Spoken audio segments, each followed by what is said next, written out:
Hello again. It's Book Reviews. This is the podcast where we discuss all things books, and we are here for another weekly update, a weekly video where we don't necessarily discuss a specific book, but we do discuss something. So, welcome back. I'm Rihanna. With me, as always, is Chris Brown. And today we're going to discuss a couple of things. Let's start off with how's your week been, honey? I couldn't resist myself. I can't wait to have to go back and edit that. But anyway, it's going well, man. It is going well. It's December 7th upon recording. And yeah. Yeah, that's good, man. I know as of our last weekly update, you had completed all your Christmas shopping. I still have not, so I got a little bit more done, but I'm doing it kind of piecemeal. It's just like, I went shopping once and saw several $100s come out at once, and it kind of hurt me. So now I'm like, let me just do this like piece by piece and just see this money slowly exit my account instead of all slow at once. fade. I mean, I just use the excuse of like I'm getting all this discounted, so I just spend it all en masse on the Black Friday week. Because, I mean, they've really moved that out to where you're getting discounts at all times. But I'm so glad, dude, that I bought everything. I'm not buying anything else. Never again. Nothing else. Never again. I mean, I can't afford to anyway, but, I mean. I got a couple things left, but not much. Yeah, I don't think I have anything else left. I'll buy, like I paid for my parents' Airbnb when they come up and stay in Knoxville. But, like, other than that, dude, it's getting real tight. American Express is like, you're gonna pay us back, right? You know you owe this back. Times a lot. Yeah, my Chase credit card is like, you just paid all this off. You're already at it again, huh? You're like, man, we can trust this guy. Yeah. Oh God, dude, I just love how I just got another credit card too, and it's in my parents' house. So, but I guess somehow anyway, like. All of a sudden, it's just wild how credit works, dude. My credit literally jumped like 80 points, dude, for me getting another credit card. I'm like, yeah, it's all just like what you said. Game. It just raises, dude. It's the definition of a sick game. We're getting fooled, bro. We're getting played like some of the characters in the Final Empire, or not Final Empire, Hero of Ages, man. I feel like we're just, just part of this cruel ploy. Yeah, I was trying to figure out a way to word all that without really giving things away, and I just decided to stop. But since we've done our weekly recap, I mean, you read Blood Over Brighthaven in, I think, about 35 minutes. So we have a video on that came out, and then... Or it hasn't come out yet. Yeah, it'll come out. It'll come out Monday. This will come out tomorrow, right? Friday? Yes, come out tomorrow. I just finished the Hero of Ages, and wow. So we'll record for that later tonight, and then we're kind of on to what we're going to fantasy-wise, the Sunlit Man, right? Yeah, that's next on the docket, and we're still reading Napoleon. That's all I'm reading right now is Napoleon until... Well, I was waiting until you finished Hero of Ages, so I'll probably start Sunlit Man tomorrow. It's gonna be tough not to. It's tough. Yeah, I mean, you're on that been waiting. Roll to just not. Yeah. I'm not gonna lie. I wonder if I can. Actually, dude, I don't even need to be talking about like, oh, you think I could read this other book also while I'm reading, dude? Because I've already just been doing that too much. And yeah, we got. I don't Napoleon. know why, dude. This Star Wars that I got, it just looks cool. The original trilogy, even though I know. Yeah, and it's just the original trilogy, but it's just like the cover has got me excited. It would be fun to crack into A New Hope sometime soon. I'd be down. Dude, it's like 200. Dude, look here. Well, I think A New Hope is just written by George Lucas, so I don't really know how good that is. Is he a bad writer? I mean, he's not an author. He's a film director. So I mean, I could be wrong. It might be the best book ever written. This has all three of them in it. Yeah, I've got a hardcover of all three of those and all three of the prequels. Yeah. Because, dude, I was looking at it, because that's the thing, dude, is it's one of those ones where the pages are actually kind of thick, so it looks like bigger than it really is. It's only Yeah, I mean they're easy reads too. 675 for three They're books. novelizations, so they're based on a movie rather than the other way around. So they're pretty simple. Not a whole lot of internal dialogue going on in those kind of books or things like that. But Just I'd straight be down to action. get We into love it. that. Um, Maybe it's something we could read like alongside of Sunlit Man, because I feel like those are so different. We're like deep in the Cosmere now too. yeah, Especially for, I mean, I've never read a Star Wars book, but obviously, like, we already know, and especially you, yeah. like, really what happened. So, I mean, I'm telling you though, man, I'm anyway, hooked deep in Napoleon right now. I got one chapter left in part two, and it's so good, dude. It's just so really, well written and like I, entertaining. Like I'm kind of like on the edge of my seat, like reading about these battles and stuff. So it's really good, man. It's definitely got my full focus right now. I'll definitely start Sunlit Man, but at the end of the year here, I mean, I do have a few. Probably gonna have to pop in like a murder bot or something small as well to get to my goal of 45 for the year. But I mean, there's after no Sunlit chance. and Napoleon, I only need two more, so I definitely have I'm time. We got three literally, weeks. I mean, it's going to take a miracle from our Lord and Savior. Yeah, I'm Yeah, I 10 mean you're books like behind. 11 books behind, right? Yeah. I'm 10 now, brother. I'm at What was your 36 of goal? 50. Oh, okay. 50. What is it, the seventh? I mean, I really, I surely, mean you're not reading 10 books I'm not reading in three 14. weeks. I mean, I need more than 10. That's the thing. Is I'm 10 books behind schedule, but I got to Oh. read 14 still. I mean, so maybe we should read the Star Wars trilogy, because that'll be Three quick books three. in Because you one. better believe I'm logging those as individual. Oh, for sure. It's three different Finish books, out man. Murderbot, and then all of a sudden it's a little Back closer at than it. you'd think. One of But those murder bots is a little thicker than the rest of them. Like I think it's the fifth one. I forgot I'm still Right there. reading the Silmarillion. Yeah, you forgot about that hard. I was so excited. That ship has sailed in my mind. It'll just be a bonus in life if you ever end up reading that book. Yeah, I I think love it, man. I will one day. But yeah, it's just not in the cards right now. It's not in the cards, player. Not in the That's old okay. gods. I'm telling you though, man, the Napoleon book, finishing that John Adams show. Oh, hey Siri. Um, I should not have said that. Got three What? Apple products in front of me. That's What do you need? After finishing that John Adams show on HBO Max, I mean, it's like 10 years old almost at this point, but I actually finally watched it. And then being deep in Napoleon, dude, it's just got me really wanting to get back on that early American history grind. So I'm going to want to pick up that James Madison one pretty early in the year, I imagine. good old Um, James. but we've got a lot of fantasy planned to read, bro. We have got a lot. We've got at least eight, not including Cosmere stuff that we're going to end up reading at some point. Oh, dude, Um, I mean, I wouldn't be surprised if by the end of the year, like, obviously we have Sunlit Man, but I mean, I bet we read at least another two before this year's up. yeah, Fantasies. I'm I mean, sure. maybe Yeah, more, honestly. yeah, we'll get in a few. But either way, I have been on the fantasy roll and I've thoroughly enjoyed it. But every time I'm like deep in Napoleon, I'm like really itching to just get back in the history grind. So this year, dude, it'll be interesting to see. I haven't like actually counted, but just from the looks of it, when I scroll through the books I've read this year, I think I've read more fantasy this year, which is a first for me. I think I might have just because I've read so much Sanderson, um, and then some of the other stuff we've read. It might not be more, but it's definitely close. It's a lot closer than it's ever been. Um, so Yeah, mine's not close. it's been yeah, But I know.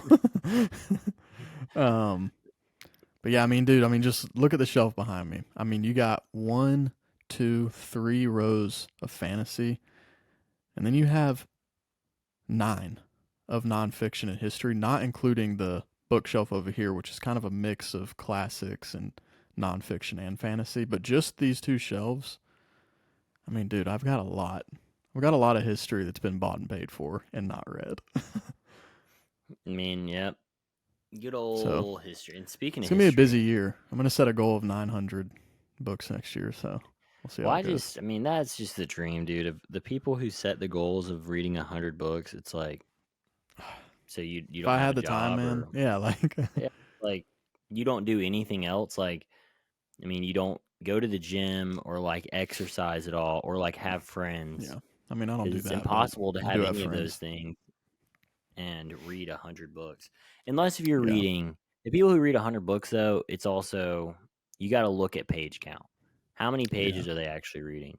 Because that was where Yeah. last year when Caroline and I had a challenge, she only beat me by like 400 pages in like total pages, but she beat me by like Yeah. literally, I think almost doubled the amount of books that I read. So it's like, Yeah. because my average was over, I think my average book was like almost 600 pages, whereas hers was like Yeah. 230 Yeah, or we something definitely do stupidly choose low. to read longer books more often than not. So I mean, that's always going to be a hindrance. But it's just I get so much more invested in longer books, especially I mean, like yeah, I mean for fantasy and history. Like if you're reading a thick biography, bro, by the time you end it and that historical figure dies, you're crying. You're like, this is like my friend, you guys were and he's friends, yeah. dying. It's just so like after 1,200 pages of getting to know Ulysses S. Grant, you're in. But anyway, yeah, I'm excited for what we read next year. It's gonna be a busy year, man. Hopefully, it's gonna be a good year for the old channel for young ILBR. Man, I sure hope so. I mean, so much more to come, a lot of cool segments left. Yeah. And just so much more stuff to read. I mean, we haven't even really scratched the surface. Like I know Sanderson Oh, I like know, dude. We feels like yeah the world, but dude, Wheel of Time is so much bigger than Sanderson. That's what's yeah crazy. I know, and that's I mean Like we talk I'd be about doing that curious to look at next the year as well. subreddit. Is the subreddit have more people in the Wheel of Time subreddit, you think? I don't know. It's a good question. I'll look real quick, But but I because I I'm just know down the to Wheel read of it Time next fans are year. hardcore. Daniel Yeah, I Green think the other day was talking about going back and doing a whole like redoing, like rereading and redoing a review of each book. I thought he started that because that was when I He started might reading him. have. Is when he started. And he must. I don't think he finished it though because I think he was doing what I was saying we should do, which is reading one a month. So Wheel of Time has Um, 53,000. Um, I mean, the Cosmere has 130, but let me just check. Like, Stormlight has well, never mind. 216. Yeah, Never mind then. that Stormlight be popping off, cub. But isn't Wheel of Time a good bit older than like Stormlight and Mistborn? Or am I wrong on that? I mean Sanderson. You know, he in that one interview he said that he finished Wheel of Time when he was doing, I think, the second book in Mistborn. So it was like the early 2000s that it finished. It's from Okay, like the gotcha. 80s through the early 2000s, Yeah, so I mean, the something like that. the world of Reddit was more established in the That's time of the true. Cosmere, so that might be a factor. But either way, we obviously both know that it's extremely popular. So we'll definitely read it, have some reviews on it. I do. I mean, I'm definitely down to get into it. It is a big commitment considering how long it is, and knowing that I'm going to be invested once I start. But and again, it's just getting hard to buy so many books when I have so many that I haven't read. I mean, But dude, I have that's the literally like nature I of the think game. multiple copies of basically Yeah, half you of the do. Wheel of Time. So I don't mean like buying them. I mean like just like even if I'm not buying them, like just adding more books to the myriad of others that I have, and just adding to the not read. But I mean, it's a good problem. I like having a lot of books. yeah, So if we're gonna claim to be booktubers, you know, it just is what it is. Which do you think we're you're there right. yet? Like, do you think we're booktubers? I don't know. I don't I really feel like almost we feel are like yet. we're more like maybe this will change, but I feel like we're more like kind of approaching this in a more of a podcast format. So I don't know because it's more long form. Like it's not really we're not like throwing a lot of stuff up like edit wise, which I mean other people do that, but specifically it being so long form, I think kind of makes it different. But at the same time, I mean there's elements of both. I mean most of the YouTubers I follow are podcasters as well, and vice versa. So I mean they're kind of one and the same. But yeah, man. I mean we're there. We're doing it. Fake it till you make it. We're here. We are So recording, that's for sure. so yeah. Here we are. Week's been fine. We've been reading. We've been working. That's all we really do when we're not reading. So, Yep. Just what are grind. we talking about today, man? Talking about your favorite subject, that is history. Mm, Um, mm, you know, we were chatting a little bit about how I don't know. I mean, this is easier for me. I mean, I know everyone's probably met people like this, but me being just a like I taught history for a couple years, so in doing that, I mean, especially when you're teaching, like I taught 8th grade last year. I mean, 13-year-olds have no perspective. I mean, the definition of no perspective. So it's the Yeah. classic, which I mean, this is how we all were when we were in school, is the why do we have to learn this kind of question, which then Mhm. definitely sparks into like, why does history matter? Like, not just for an 8th grader, but like just in general, like, why should you know history? Yeah. And dude, one of my favorite things to do right now, which probably just says a lot about my character, is to literally go up to, it's normally females, but just anyone. Like I've done it on Mhm. like Will and other people, and be like, so hey, when do you think the Civil War started? Like just ask them. Ask like people in your lives, and it's bad. The answers that are Mhm. given are always never good. And I mean, not that that matters, like knowing the 1860s, or like just knowing at least a relative time Yeah. frame, but it normally says like a lot, like about, Mhm. okay, not that you need to know the years to know what happened or to know the importance, but Yeah. that means I know there's what you probably mean. also some big details that are lacking. So Right. I don't know, it's just it's sad to see most people our age just don't know anything about, like, I know history is just like a generic term, but like if we're just like Yeah. narrowing it down to US history, which should be the most important and like most known. I Right. mean, dude, In the our people relative around circles. us, Yeah.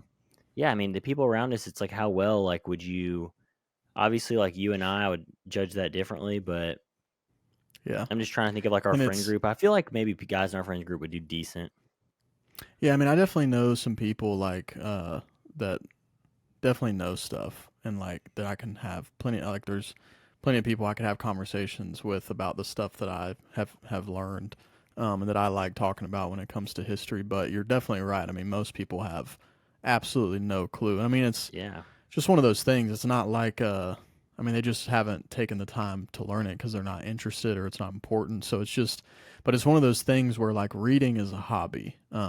But through reading, like you're learning just like exercise or working out, or if you like to swim or if you like biking, it's a hobby. But you're also by proxy, or it's a byproduct of that, you are getting in shape and like being healthier. And just like reading is a hobby and we do it because we like it, there are byproducts that are big benefits that like because we enjoy it so much and we've learned so much, it's hard not to like talk to other people and be like, well, Yeah. why You do you also know not, this. yeah, why don't you know this? Like, this is super important. And there's a fine line of like it being important to us because we enjoy it, but there is importance just to certain elements of history that like most people should know. Like, if you want to like make like responsible decisions and like be informed, and a lot of it just comes down to like a matter of principles. Like, the easiest like example is like, well, what you know of history can like be a huge factor in how you vote or in how you want your like city, state, or country or the world even to be ran. Um, and I think that's, I mean, that's the obvious like moniker of those who don't know their history are doomed to repeat it. I forget who said that. Was it Churchill? I don't know, but so yeah, but it is tough Dude, because we love it it so just, much and we know its importance, but a lot of people just don't care, so they don't know the stuff yeah. that we like talking about. And I don't want to say it's like a bad sign on someone who like doesn't care, but Mm-hmm. it's like, it's, I don't know, it's one thing to not know, and then there's another thing to not care, but it's just, it's so funny, like people's perspectives on, because it always turns into like political perspectives that people have, but they Mm. have no like context like to place the political perspectives. And like, just to give you an example of like what I thought about while you're talking about that, is how like someone, it's just people like to, and this is what like kind of sparked the conversation between us, is like people like to blast America. And like that makes sense for people who don't live in America and they're not Americans. But what like is so like interesting to me is like when I lived outside of America, Yeah. honestly, non-Americans praised America more than the Americans that like I worked with. They would like put America on blast and act like America is Yeah. some, like, I literally lived in the Middle East, man, where women's rights are, I mean, minimal. And there were like women teachers that were like just acting in like how not unfair America is, but just how like it's not really free, and it's Mm, just that whole like type of mantra, and it's like, okay, yeah, like America has things it needs to work on, but in no other place can you actually have conversations about those things that you want to work on, and then voice right. opinions, regardless if people agree with you or not. Whereas, try and voice what you're saying right now about America, about Kuwait, and see what happens. Yeah. You're going to be on a plane back home in about 24 hours, because like they just don't Right. play games like that. So it's just really easy to look and like bypass They don't things. they And don't play liberties like that, man. no, and what it reminded me of too is I had a customer, or I didn't have a customer, but a customer came into the store the other day, and she had an accent, and so like as her phone was whatever, I could tell it was, I thought she was German, but I couldn't tell. And so I asked her where she was from, and she said she was from Germany and all this, and she was like in her like probably 60s or 70s, like sweet little lady. And the person that was like actually helping out this customer was like, "Oh, like you're from Germany, like why'd you come here?" And she was like, "Oh, well, my parents moved here," is what she said. Like my parents moved us here before I was born. And he was like, "Man, why would you move from like why would you move from Europe? Like I feel like America just sucks." And she was like, "Well, my my mom and dad were escaping the Nazi regime." Like, dude, And it's it's just so like the that's lack of just ignorance, because I knew it as soon as he yeah. said like, "Well, why would your parents leave?" That doesn't make any sense. I could Yeah. just, I mean, in theory, because I know history, and that obviously is like one of my favorite time periods. It's like, all Right. right, I can do the quick math and think her parents were probably pretty close to the 40s. So Right. because she was born probably in the 50s. So Right. anyway, it's just, or if not in the 40s. So it was just, Right. but it's just one of those offhand comments that you think Yeah. like, oh, you're making a like. I think he was trying to like be nice. I think, but it just Yeah, sure. like it just exuded his ignorance too, though, like unintentionally. Of Right. like, no, like we came here because it's better. Because where I Yeah. live, And there's stories which like is that all technically over the the free place. world, literally was Right. not free. And Yeah. I don't know if she had German ancestry or not. I didn't get that far because that wasn't a question I was going to ask. But it was just, or I mean, Jewish ancestry. But it's just those type of things are, man, are just. It's not funny, but it's just like I just Yeah. couldn't. I was just shaking my head, dude. I didn't say anything, but in my mind, I was just like, "What a dumb thing to say."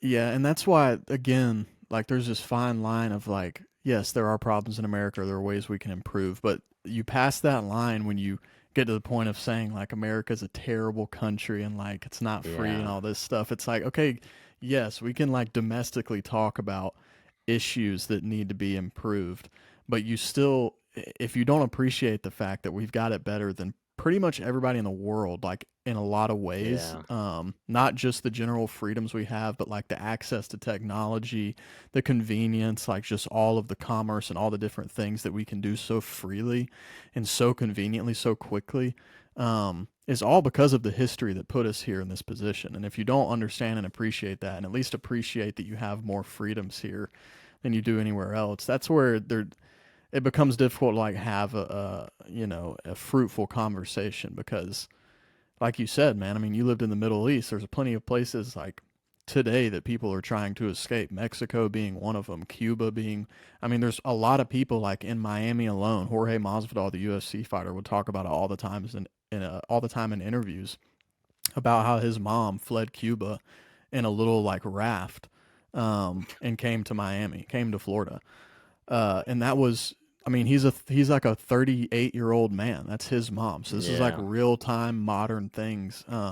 Where so it's just like kind of crazy to think that, and it all comes back to just the very thing that makes America so great is creating a people who is ungrateful for it, and just not just ungrateful, but just like just completely uneducated on the position that they're in.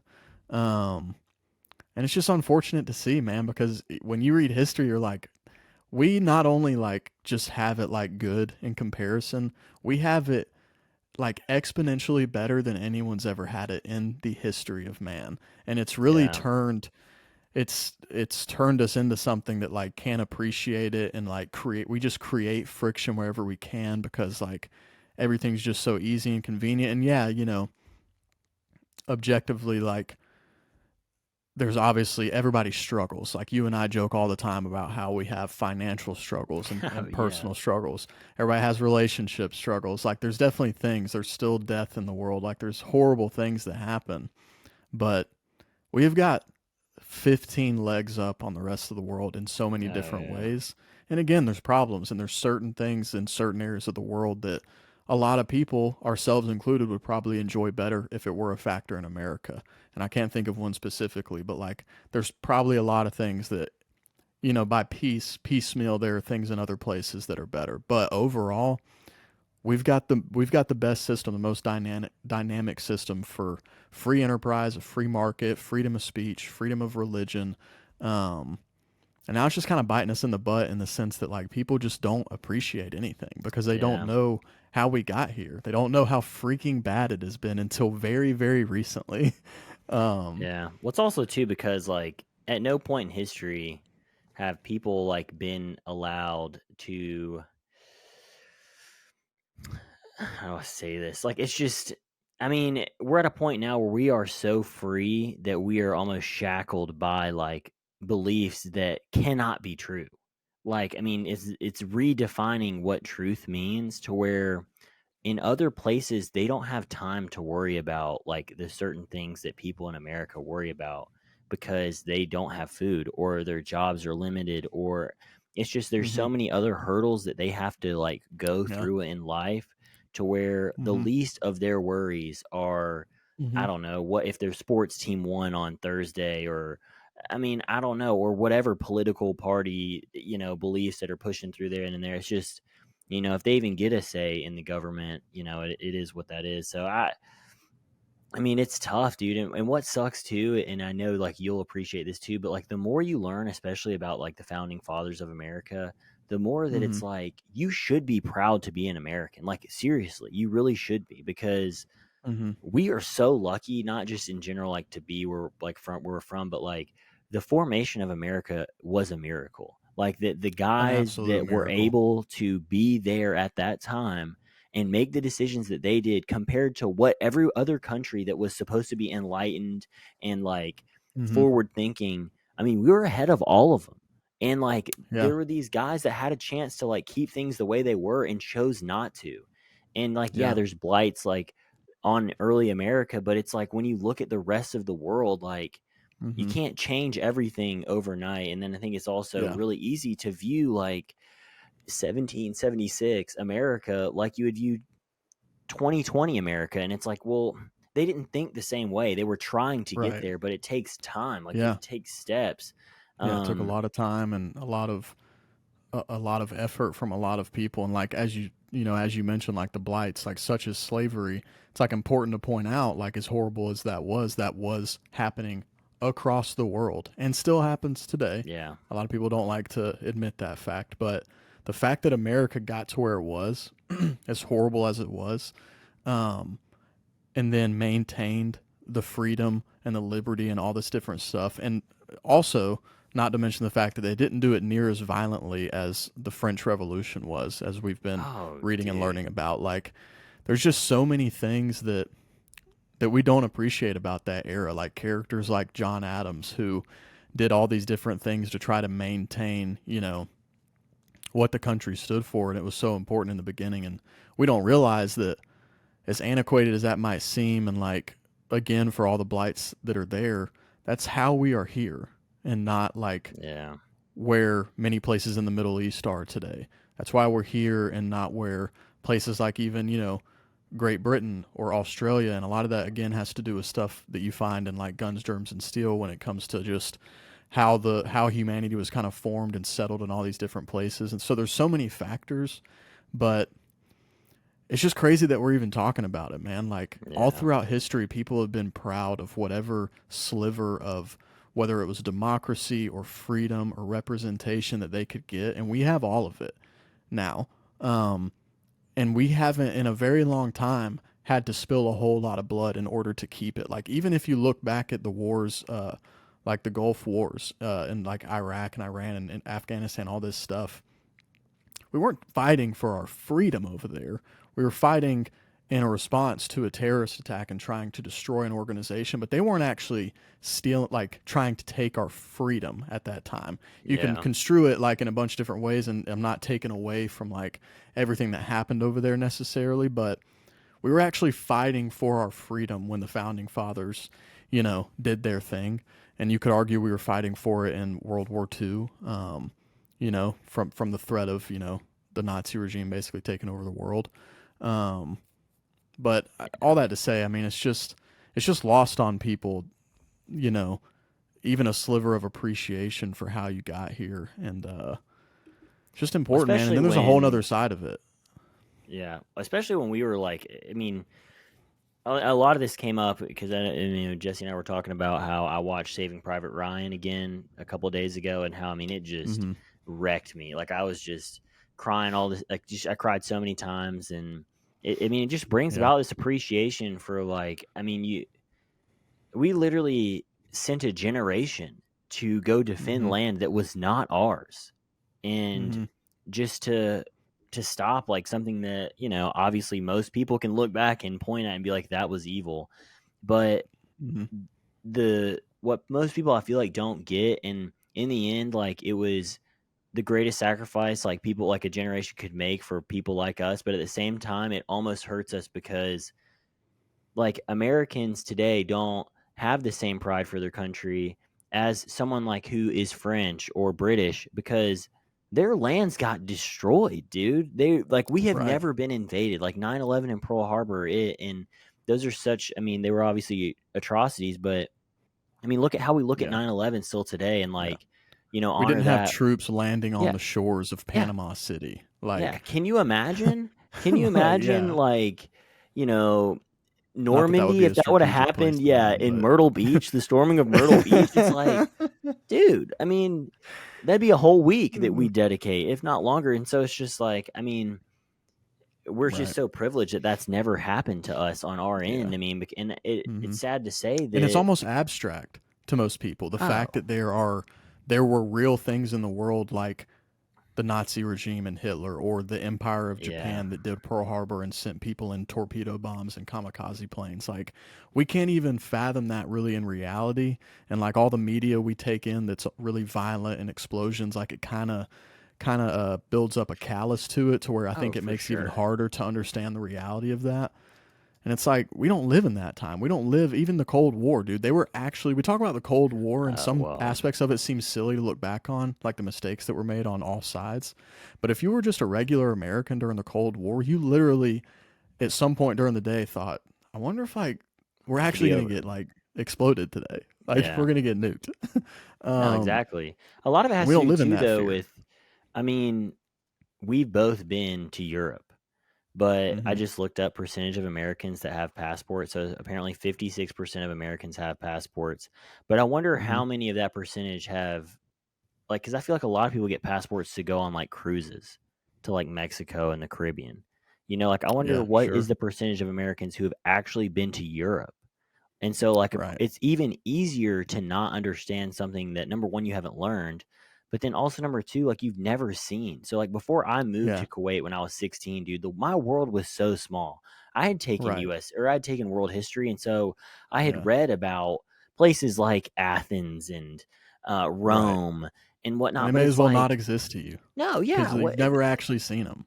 it's not, yeah, it's not a part of my reality. How would I know? Whereas now, like, I've been to Athens. I've seen it. I've Right. seen the Acropolis. It's real. Like, it is Mm-hmm. actually there and it's insane. And so it's just, Mm-hmm. it's so easy to, and I mean, I think that's also just like a piggyback for so many other issues too. Like, when it Right. comes to racism and then like the way you view cultures, like, it's really easy to look down on things that you've never seen in front of you. Like, Right. when you can't shake someone's hand, it's really easy. Like, I can hate on LeBron all I want and think that he's like literally the worst, but it's because I don't know LeBron James. If I actually was Right. friends with LeBron, I'd probably, you know what I You mean? Like, probably think he was sick. You'd be like, yeah, bro, I hope I can hang out it'd with be way LeBron harder today. to hate him. Yeah, but dude, I don't know LeBron, so it's really easy for me to be like, dude, that guy's the worst.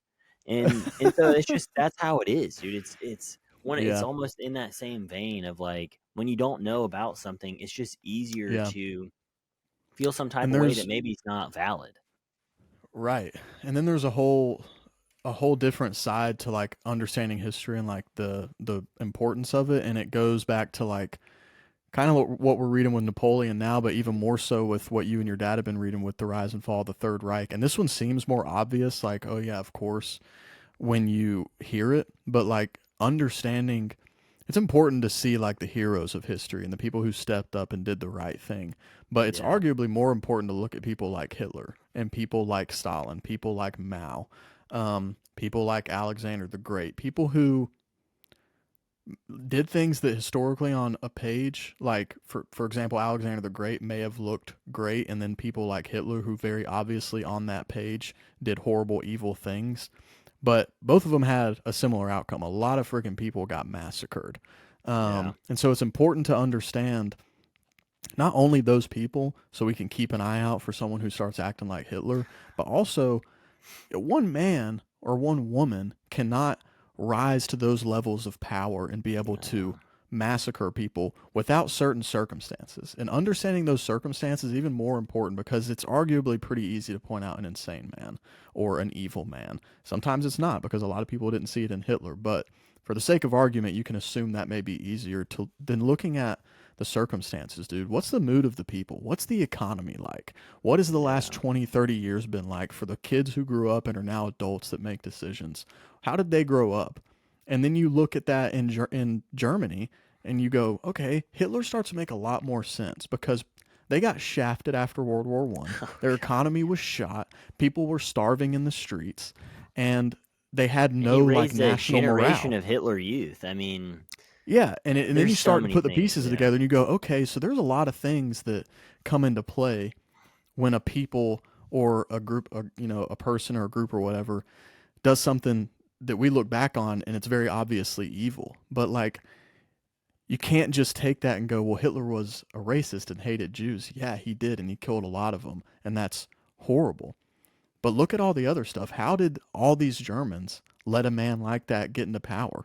How did the Nazi youth and people like Goebbels and the other people around Hitler, how did they all? And obviously, we know there are assassination plots and attempts, and some people in his Yeah. close circle ended up betraying him. But for the most part, people were going along with it. Some of it was out of fear, Yeah. some of it was out of agreement, some of it was just a chance to do something and be something because Germany felt the people felt like they were nothing and had no value. So it's important to understand that because then you can look around and go, man, things are bad in, I don't know, Venezuela. How did that happen? What are they going to do? What's that going to turn out to be like? And you can't predict things, but it's important to at least understand them so that you can see parallels in history because there's a lot of them, man. I got Colson on The War That Ended Peace. It's one of my favorite books by Margaret Macmillan. It's Yeah. about the 20 years leading up to World War One. And I told him, I said, bro, I'm telling you, one of the most fascinating things you're going to see is the parallels between uh, the turn of the century before World War One and right now. You're going to see parallels that are going to kind of scare you. And both the leaders, the moods of certain countries and peoples, like the things that are happening and the kind of like temperament and conversations that are happening, there's a lot of similarities, man. I'm not saying we're on the brink of Yeah. World War III, but you could look around and put it next to something that actually did happen, and you go, yeah, this looks like it could end up being Dude, something really bad for a lot of yeah, people. there's no way we don't, bro. I mean, there's just no way because I mean, I mean, when you look at it, I mean, you hope, and I mean, no one's hoping for that, but it's just, yeah. I mean, the other thing is people forget what men are capable of.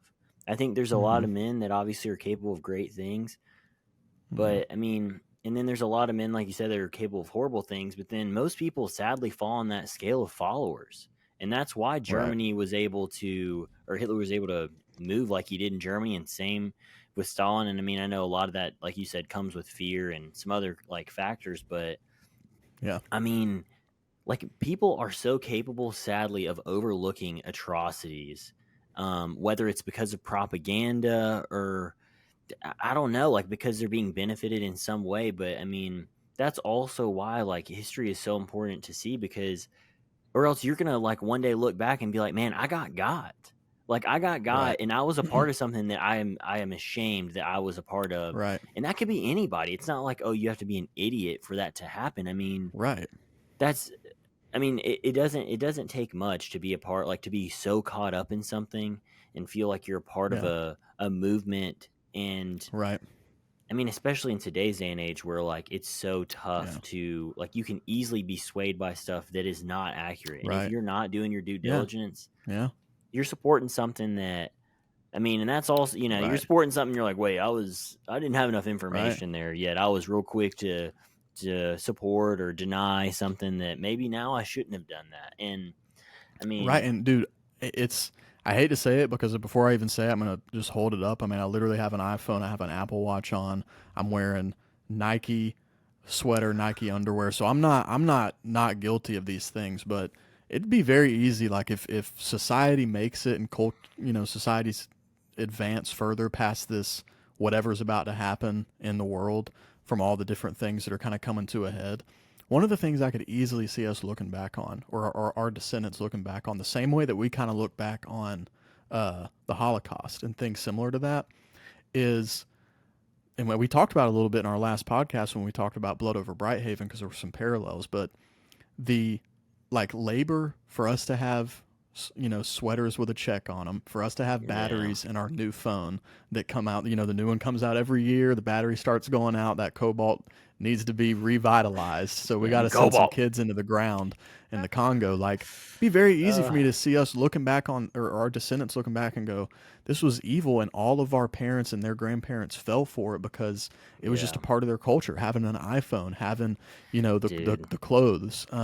Can you And imagine it's a like the portal world we being live in. opened So up for you and me, worldwide for you to look and see like real time ooh, where stuff is coming from? I know that's a spoiler like you for a go book we reach for just read, that but I Nike won't even sweater, say. and then a Yeah, and then portal opens there's up, and you just see a girl who hadn't eaten in 4 days, like knitting that yeah, thing you see a together with her 7-year-old last girl breath of who's skin life. and bones. Yeah, Yeah, get her arm yeah, savaged off because she didn't move it fast enough yeah. in a machine And so that's people just understand what we're saying. We're saying if we were to see a portal into the whatever created the thing that we're about to yeah, purchase or use. So if I go to purchase an iPhone, they hand me the box and a portal opens to some kid dying in a hill in the Congo where he's trying to dig for cobalt for my battery. I'm probably not like what buying the I iPhone. yeah, yeah, Um, but that's but just it's man, part of our world. Like I don't know how. I mean, I use my phone every day for my job, for getting to places. I wouldn't know how to get to like half the places yeah, I go if I didn't have a phone. So again, not to compare something like the Holocaust or slavery to having iPhones, but it's people that lived during slavery. I can guarantee you had a similar vein of thought about slavery that we do about our iPhones. It's not the same yeah, thing necessarily, um, but there are people who are living horrible lives, if not dying, in the process of us getting iPhones or us getting Nike clothes or whatever it may be. So I'm not some person that knows a little bit of history and lives this crazy different life because of it, but it's important to understand and be able to at least yeah, start to see like what are we a part of? Like how is history not going to remember us? Not because we want to be remembered a certain way, but because we want to have the right outcome, yeah. uh, The based other on the like things we do. wild dynamic too is to think like, okay, once you do realize that we have it quote unquote better in America, is then to think, okay, well, so then is it America's job to make sure everyone else has the same life experience as us? And then also at the Mm, same time, I mean, everything is about perspective. And so, yeah, okay, maybe we have internet. We're able to literally film this podcast when we live hundreds of miles away from each other because we have a ton of things. We have electricity, we have Wi-Fi, we have hmm like the computers capable of doing I this. mean, bro, we have access to books. Like, Yeah, I we have mean, there's a so lot of many people that things. literally don't. But at the same time though, it's like so my parents have been on mission trips to Kenya, and so it's like you go there thinking like, man, I wish I could take these kids and like you feel bad for them, and I wish I could bring them back to here, and then it's like, but wait, should I? Because just like you said, if your phone stopped working and you had to buy a new one, and let's say for some reason like you just couldn't get a new one, you had to go like a couple weeks without a phone, and then your car broke down and you couldn't use your car, and like all the technology that is I super mean, I would accessible to you potentially because you die live just in the from those first two world. things. If you didn't die, you'd be pissed. And like Yeah. just us thinking about like we're built up to where like if my data doesn't work, I'm pissed. Like it doesn't even hmm really change much. You know what I mean? Whereas that was one of the things my parents said they noticed is like the quality of life, like, I don't want to say ignorance is bliss, but like like having more things doesn't always equate to a better lifestyle. It's almost like Mm, more things to worry about. Whereas they yeah, felt like some of those people, like some of the people that lived in Africa that they got to like help build like houses for, they were just appreciative for people coming there and helping them build things, but they didn't want to leave yeah, because right, they enjoyed like what they knew. And so it's like, who's to right, say like our reality is better than someone else's reality? I mean, I think yeah, knowledge is still always like super important. So like things like reading right, and learning history is still important, but we definitely live in a world now, like especially like what we're doing now is a commodity. I mean, it's not necessary. I think it can help for learning, but a lot of right, people use the internet and social media for ways that it's like, okay, I guess maybe it's an escape for a little bit, but you know what I right. mean? It's just Yeah, it's and I so had a easy sometimes similar to think that way. yeah, and I had a similar experience on those trips I went to on Honduras. One of the things I Oh can like yeah. vividly remember the most is, I mean, we flew into Tegucigalpa and then rode on a bus for like 8 hours and just went to the mountains. Like we slept at the base of this huge mountain called Flower Mountain. I forget the name of the like region we were in, but we're hiking this mountain every day and going to these different villages. And I remember there were two kids named Jair and Jasenia that were like maybe, I don't know, like 12. Jasenia was probably 12 or around there, and Yair was maybe like 5, 6 years old, and they were brother and or they were cousins, I think. And I just remember thinking like, I've been with these because I was there for like 7, 8 days, whatever it was, maybe a little less. I mean, and it was a hard trip. Like we were like digging holes in clay, like hiking every day for Yep. hours, like up mountains. It's hot, all this stuff. So obviously we're complaining some here and there and all this. And dude, those kids were happier than any kids I've ever met in my life. Than any kids I've Yeah. ever met in my life. They had nothing, dude. I mean, Jair, I remember him like having this huge hole in the side of his shirt, and he wore it every day. I don't know. It may have been the only shirt he had. I don't know. Um, and they were just the happiest kids, man. Like they were, and it's not to say kids in America aren't happy. Kids are just happy in general. But if you took a kid, a 10-year-old out of America and put him at the base of Flower Mountain in Honduras, he's not a happy kid anymore. No. He's not gonna be. He's not Dude, gonna I have watched his a 2-year-old Lulu and his today toy. get pissed because his mom took the phone out of his hand that he was watching because she needed to do something on it so I could help her out with her phone and started screaming. This kid was like 3. Yeah, So it's like, I yeah. These mean, the American reality that kids, we it's place these rough. kids in is Those bad. 2-year-olds like need to read history more and understand that not all babies had phones to be able to play with. Exactly. Exactly. But Oh man. yeah, it's just crazy, man. I feel like we could talk about this for like days straight. But I mean, the biggest thing, like when we started this, it was about books. Not just history books, but when we talked about how important, like how much we enjoy reading history and like what's important about it, we discussed wanting to be able to talk with other people and engage with other people about the things we learned, but also wanted for people who maybe aren't maybe they read a lot of fantasy or they don't read at all, maybe trying to find a way to get people interested in reading and history, like by understanding that it can be engaging and entertaining, but also understanding that there can be a lot of value, and it's not just, oh, it'll inform you to be a better educated voter for presidential elections, or it very often it's just personal lessons and like informs your Gives principles you empathy and too your for other morality. A people. lot of empathy. Yeah, it's a really good point. Um, Empathy for people not only in our own country, if you're reading about stuff that happened, but for people all over the world, alive and dead. It's a crazy Yeah. thing to have empathy for people who have been dead for 200 years. But you will Because when you read certain things. is it empathy is something I can have for someone, an experience that I've never felt, or is that sympathy? I'm talking about one of Uh, them is like, oh, I've been through that, so I I think that's feel for you. sympathy. That's I think sympathy. And then empathy. empathy is like, I don't know what you're going through, but Yeah, I I've think heard so. about it. I've never been through it personally, but I've heard about it and I can't imagine what you're going Yeah. through. And so I'm like sorry essentially that you're going through that. Yeah. Like a really empathetic person is going to be able to meet someone's Yeah, emotions that's where what they're yeah. at, regardless of it, and like Which, dude, feel it with them. that's something, man, that I just never realized that reading in general does. Like, it doesn't matter if you're Mm, reading not like I think when you're reading nonfiction, it gives you more perspective on the world and how things are, especially culturally. mm-hmm, But like, even if you're reading only fantasy, it was a point that my dad made a couple years mm, ago when I started reading a lot, and it was that reading it was a study that he read where that people who read more, um, it was like the title was like people who read more are better people, and the point was like I guess there's a psychological study that shows that people who read fiction, any type of fiction, it doesn't matter what kind, are able to better relate to people because they've read Mm. situations, like theoretical situations that they have never been in, Mm. but then they can get, you'll have empathy for. Like, I mean, my mom didn't try and kill my sister and then try and kill me.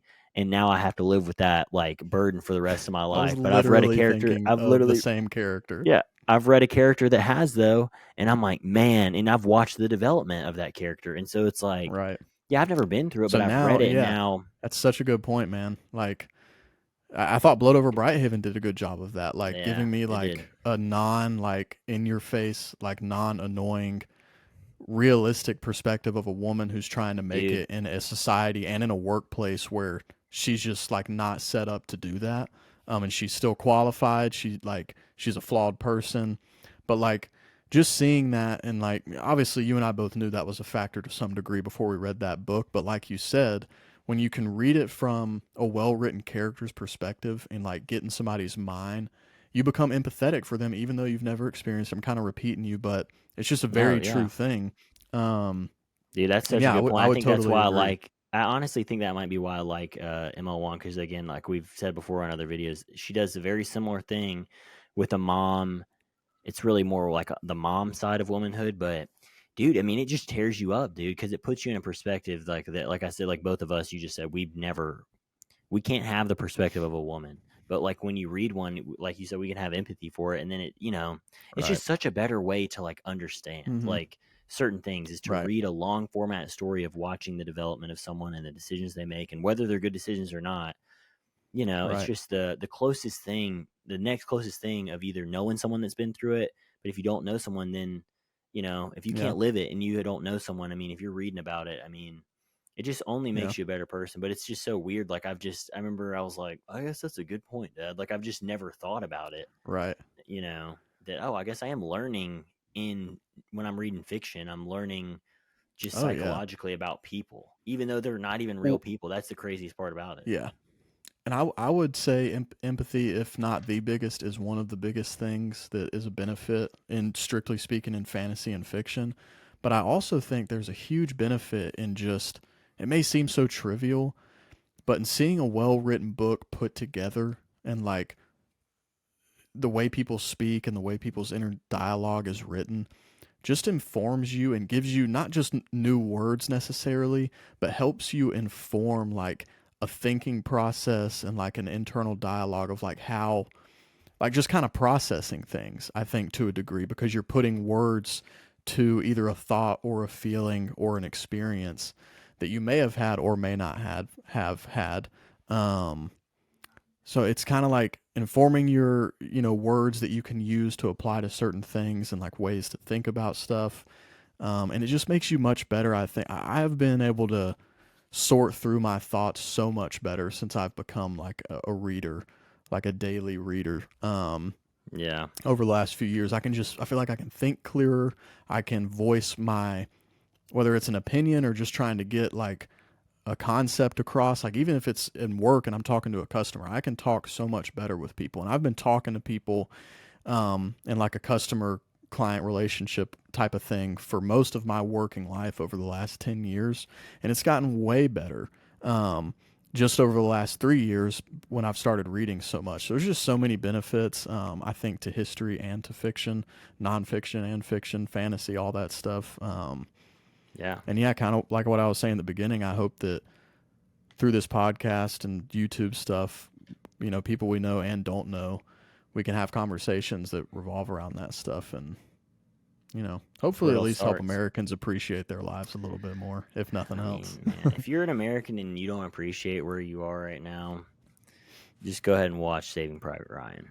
If you can get through the first 30 minutes of Saving Private Ryan, Mm-hmm. then I mean, you'll just that alone will give you some at least a slight Yeah. perspective because that And movie I is will, not yeah, fake. That's a real. I mean, the story itself I think is fake, but like yeah. what the events that are The happening that are circumstances depicted in around the it are first very 30 real. minutes were not fake. Yeah. I Yeah. mean, not at all.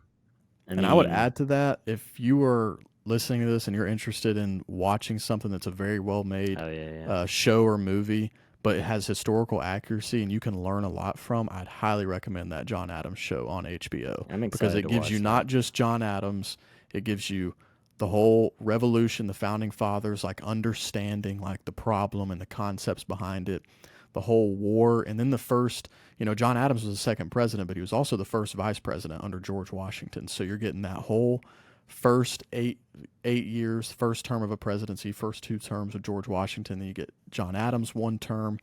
You get a lot of stuff from Thomas Jefferson. So it just is very educational on the founding of America and what it looked like. And it Yeah. also gives you an idea, like when we look at big historical figures like presidents or emperors like Napoleon or whoever, there's a lot of nuance. There you could look at just bullet points of John Adams' presidency and you could mark a couple things a certain way, and even though you might come out the end still thinking similarly, if you know more details about the things that went into those decisions, like you said, you have more empathy. You have a little more understanding to go, okay, this wasn't all on one man, or this wasn't an easy Yeah. situation. So I'd highly recommend that.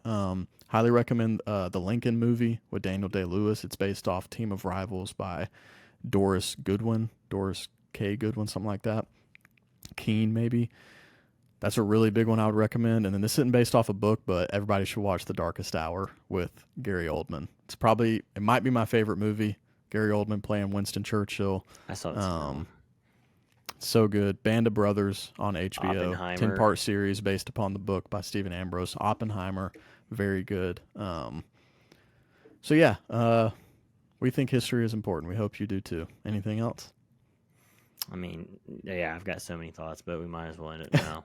It'll have to be another video titled "Why Reading Makes You Better, a Better Person." We could. And if you're watching this far into it, I imagine you're a book reader, so you probably agree. So keep reading. Stick around. We've got a bunch of stuff coming up. Typically every week we have videos on Mondays and Fridays. Monday is usually a book review. Friday is one of these. So stick around, like, comment. Let us know what you'd like for us to review next, and we'll see you soon. Peace. Bye.